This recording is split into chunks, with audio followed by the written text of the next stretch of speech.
What are you doing? This is me and my dad, and he is amazing. He's the best dad anyone could have asked for. He loved his family so much. He valued his job with pride and valued all the employees that had the pleasure to work with him. Every time he went to work, he would always come home with a treat, whether it was bringing us laughter or bringing us some toys. Anytime we had a free weekend, he would pack up our stuff and drive us straight down to the beach without hesitation. He was creating these memories knowing full well his life and ours was about to change. But no matter what happens, he was determined to be the same man he has always been. This is my dad, and this is Darren's story. On the 31st of December 2003, my dad got told the tragic news that he had a brain tumour.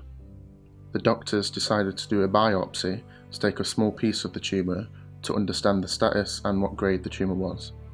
In March 2004, they found out the result that it was a grade 2 tumour.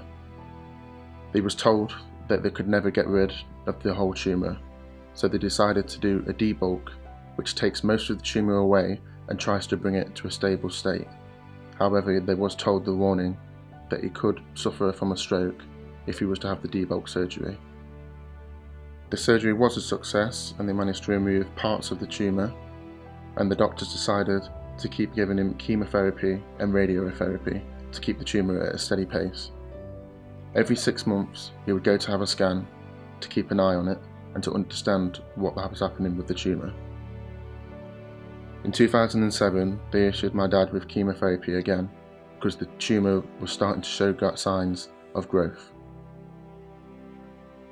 For the next 5 years, my dad would continue to have 6-month scans, with the tumour showing it was still at a steady pace. But in 2012, he started to have seizures. The doctors linked this back to the tumour and issued him with a sick notice to say he could not work. He had to leave his job that he so loved. In 2013, the tumour started to show signs that it was growing again.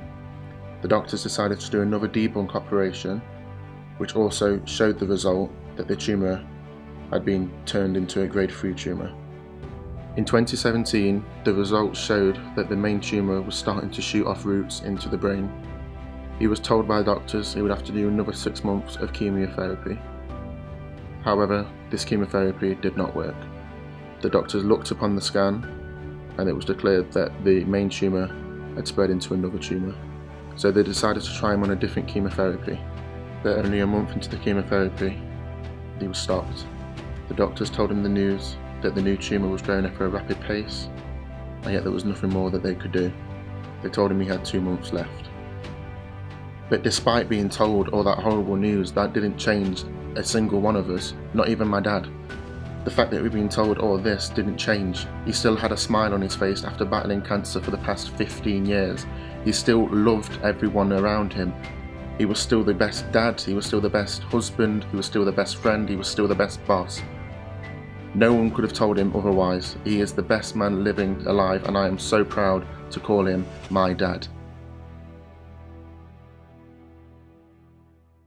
Birthday to you.